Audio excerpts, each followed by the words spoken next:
Hello, and welcome back to Factorio Space Age.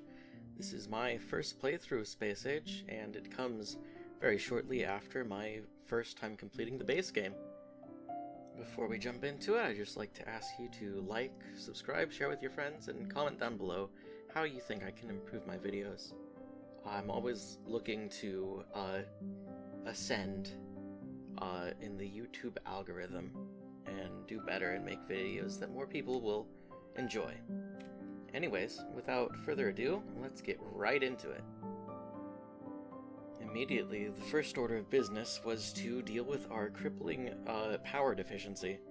So we went right on down to our power production area with our boiler set up, and we added 2 extra boilers and 4 steam engines.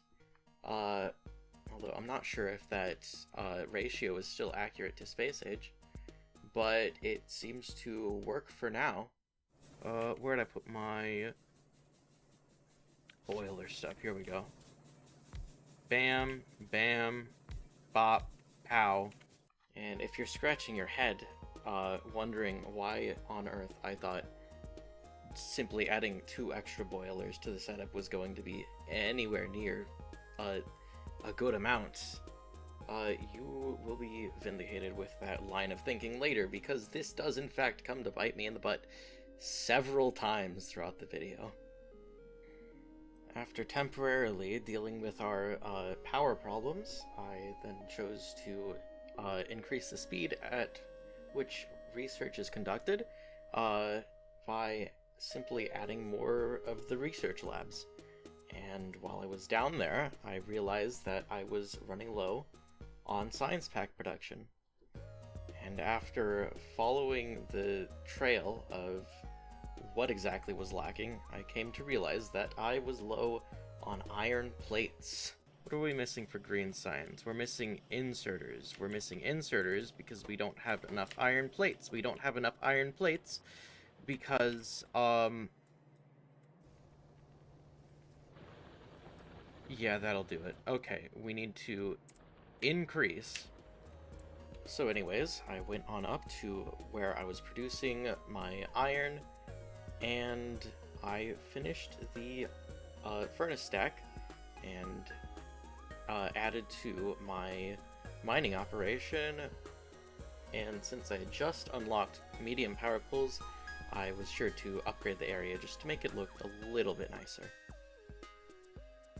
After getting our iron production back up at a good rate of a full belt of iron, I then went and used our newfound stability in science production to plan out a research queue path up to some fluid handling so we can quickly get to chemical science. After doing that, I studied the map and looked at my pollution and where the biter nests were, and came to the conclusion it would be wise to increase our defenses in terms of walls and turrets, and researching this is a decision that would come to save me a lot of time and materials in the future. Shortly after, I realized that the power grid was once again failing, this time for lack of coal. So I went right ahead and increased the amount of coal I was producing by adding more electric miners. This would also not be the end of our power issues.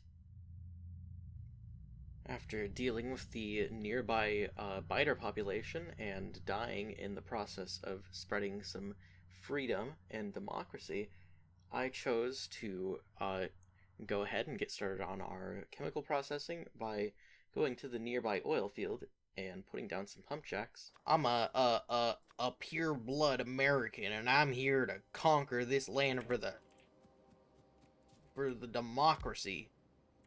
Afterwards, I chose to get started on military science because I foresaw a need for it due to the pollution cloud growing and the biters encroaching ever closer.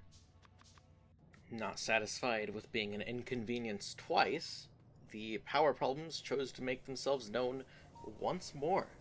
This time I had quite enough with the power, and decided to just go crazy, placing down boilers and steam engines. Unfortunately, I did my math wrong, so it ended up looking a little wonky. I'm pretty sure I did my math wrong somewhere, but oh well.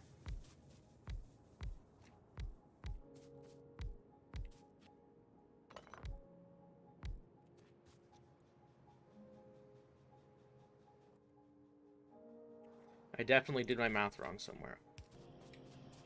After answering quite the silly viewer question, have you tried draining the lake by drinking from it?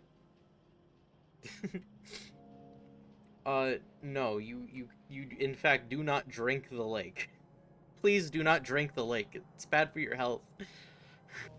Bro, 6-7 mentioned in my chat. Mods, ban that guy. 30 hours. Goodbye. See ya. I'm joking. I then chose to get our crude oil properly piped into an area of the base I plan to use for chemical processing, and then work on my iron production a little bit, as I wasn't able to quite produce a full belt due to the lack of iron ore going into the furnace stack. Then I made sure to connect the oil area to the main power grid, so it wasn't all just functioning off of one singular solar panel.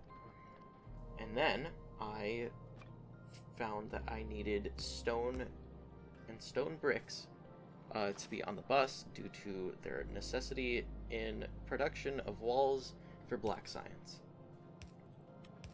After getting everything routed up to the bus and to the science stacks, it seems that the increase in production had upset some of the local wildlife, and I received a biter attack at the most vulnerable point in my defense from the south, where I did not believe there was going to be any biters because of the giant lake there.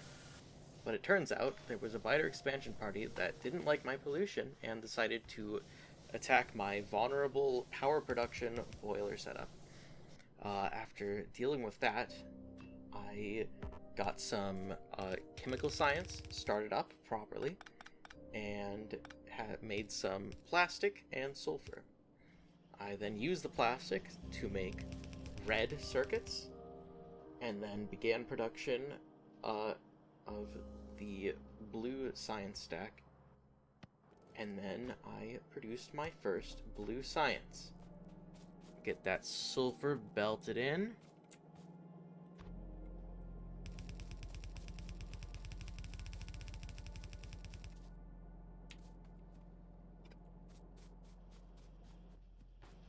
And would you look at that? Any second. Any second. We have blue science! Let's go. I would like to thank everyone for watching. I very much appreciate it. And I hope that you enjoyed this. Again, don't forget to like, subscribe, and share with your friends, and tell me how I can improve, because I'm always trying to make the viewing experience just that much better. Anyways, I will see you in the next one. Don't forget to subscribe to my channel on YouTube and Twitch, where I stream this series and other things live. Anyways, I'll see y'all later, and goodbye!